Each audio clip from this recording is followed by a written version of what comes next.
आज का दंगल चुनाव आयोग की ऐसी पहल पर है जिसे लेकर बिहार से बंगाल तक बवाल मचा हुआ है।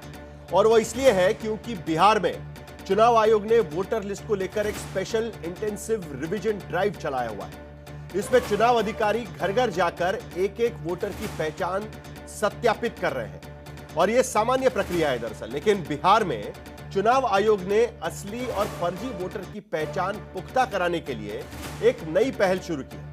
इस पे 2003 के बाद बने वोटर्स को जन्म तिथि और जन्म स्थल का प्रमाण पत्र देना अब अनिवार्य है। ऐसे करीब 2 करोड़ से ज्यादा वोटर इस वक्त बिहार में हैं जिन्हें अब दस्तावेज देना जरूरी होगा, वरना मतदाता सूची से उनका नाम कट सकता है। इस मुद्दे को लेकर पहले तो ममता बनर्जी ने सख्त ऐतराज जताया कि आखिर आयोग ने 1987 और 2004 का कट ऑफ बिना राजनीतिक दलों से बात किए क्यों तय कर दिया।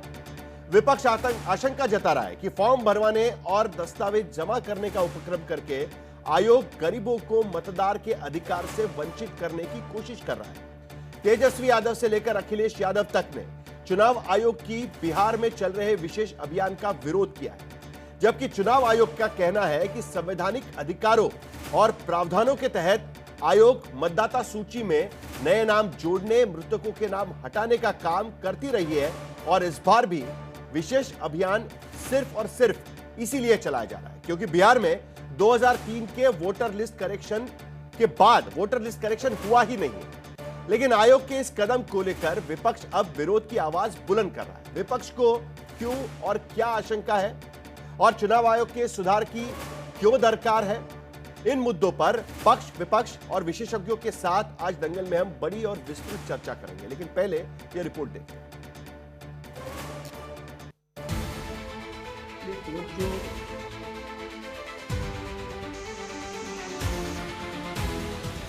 बिहार में चुनाव की जोरों पर तैयारी है। चुनाव आयोग की बड़ी बैठकें हो रही हैं।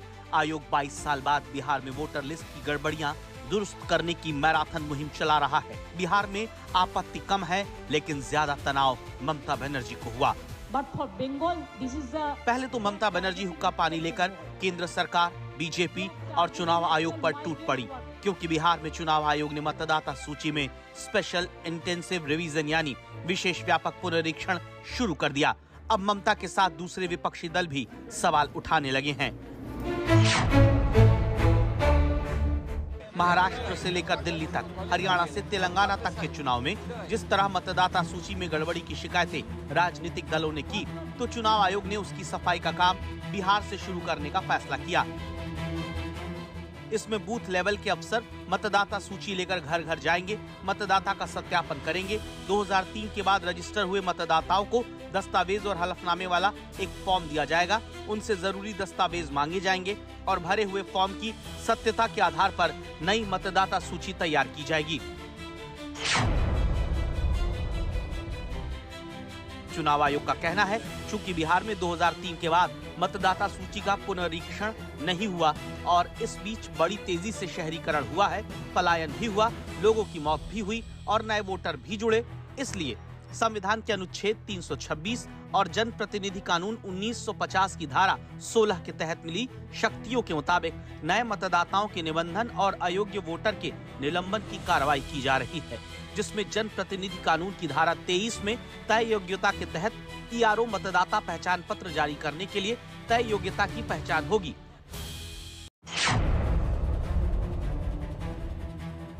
विवाद वोटर लिस्ट में नाम जोड़ने और घटने की आशंका को लेकर है।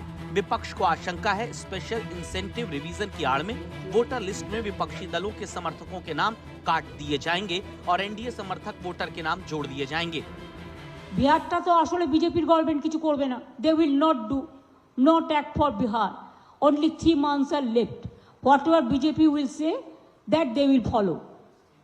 But for Bengal, they are targeting actual Bengal.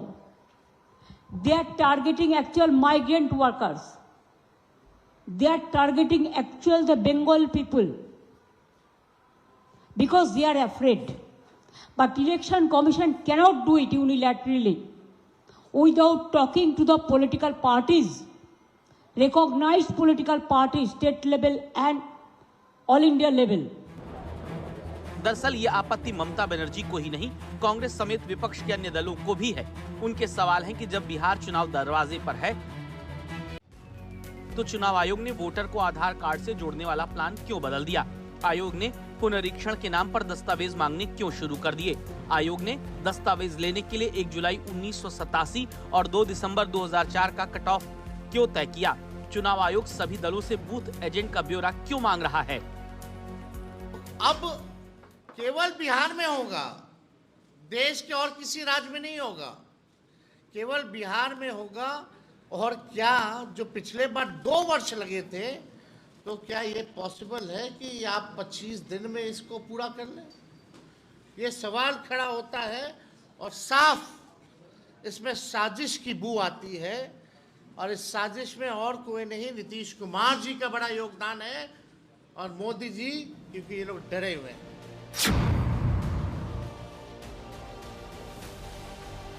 ये फॉर्म सी है जो 2003 के बाद रजिस्टर हुए वोटर्स को भरना है। इस फॉर्म में एक तरफ मौजूदा वोटर आईडी वाला फोटो चिपकाना है, साथ में ताज़ा फोटो।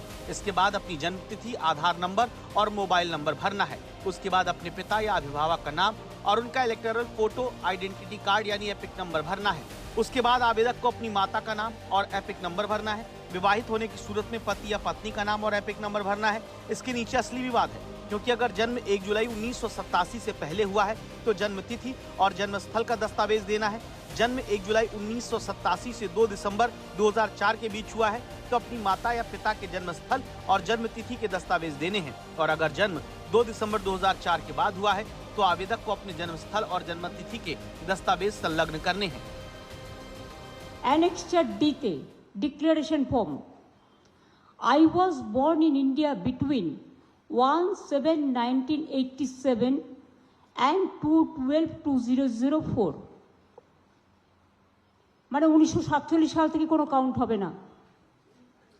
আমার মাথায় কিছু ঢুকছে না।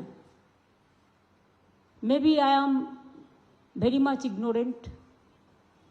I do not know anything about it. We are very full people.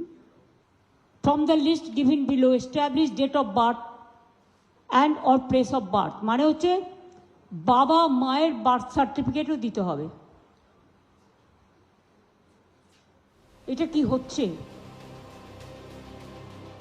हालांकि फॉर्म सी में शामिल किए गए दस्तावेज को लेकर चुनाव आयोग ने जो सूची जारी की है उनमें सरकारी या पीएसयू में नौकरी, पेंशन के दस्तावेज, bank, post office, LIC, PSP के 1 जुलाई 1987 से पहले के दस्तावेज, जन्म प्रमाण पत्र, पासपोर्ट, मैट्रिक या बोर्ड यूनिवर्सिटी के सर्टिफिकेट, आवास प्रमाण पत्र, वन अधिकार प्रमाण पत्र, जाति प्रमाण पत्र, NRC, राज्य या स्थानीय प्राधिकार से बना फैमिली रजिस्टर या सरकार से मिली जमीन या घर का प्रमाण पत्र शामिल है। इनमें से कोई भी सर्टिफिकेट देकर नए वोटर अपना निबंधन करा सकते हैं और अगर इस निबंधन को लेकर किसी दल या व्यक्ति को शिकायत होती है तो वो पहले असिस्टेंट इलेक्टोरल रजिस्ट्रेशन ऑफिसर यानी AERO से जांच करा सकता है।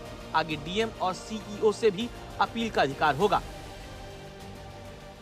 अगर आदरणीय ममता बनर्जी जी ने कुछ आरोप लगाया है, ये Bharatiya Janata party election commission से मिलकर के साजिश कर रही है। और अगर ये बात आप नहीं स्वीकार कर रहे हैं, आप उन बूथों पर वोट निकालिए जो स्कूल ख़त्म किए जा रहे हैं, उसमें विरोधी पार्टी को ज़्यादा वोट मिला होगा। विरोधी पार्टी के लोग वोट न डाल पाएँ, उनका बूथ सेंटर ख़त्म हो जाए, इसलिए स्कूलों को बंद करने की साजिश Bharatiya Janata party election commission के डेटा से मिला करके कर रही है। हालांकि चुनाव आयोग और बीजेपी का कहना है कि इस पूरी प्रक्रिया में हर राजनीतिक दल के बूथ लेवल एजेंट भी शामिल होंगे और किसी भी तरह की अनियमितता की सूरत में वो शिकायत कर सकते हैं। लेकिन विपक्ष का कहना है कि आयोग की इस प्रक्रिया में बिहार के 8 करोड़ से अधिक वोटर के अधिकार मुश्किल में पड़ सकते हैं। दिल्ली से ऐश्वर्या पालीवाल के साथ आज तक ब्यूरो।